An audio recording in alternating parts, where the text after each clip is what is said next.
నువ్వు మాట్లాడితే ఖచ్చితంగా ఎగత వ్యక్తులకి సువార్త అలా ఎలా అంటే అంతరంగములో అలా నాటుకుపోయేటట్టు మాట్లాడగలవు. ఆ వరము నీకు ఎందుకు అక్కడ మౌనంగా ఉంటావు?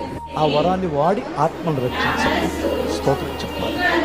నీ ఆఫీసులో చెప్పండి, నువ్వు వ్యాపారం చేసే దగ్గర చెప్పండి, నీ పని చేసే దగ్గర చెప్పండి. పాస్టర్ గారు మా మాట ఏంటంటే పాస్టర్ గారు కాదు, నీ మాట వింటారా? వరముందు నీలో, దాన్ని వెలితి ఆత్మను రక్షించాలి.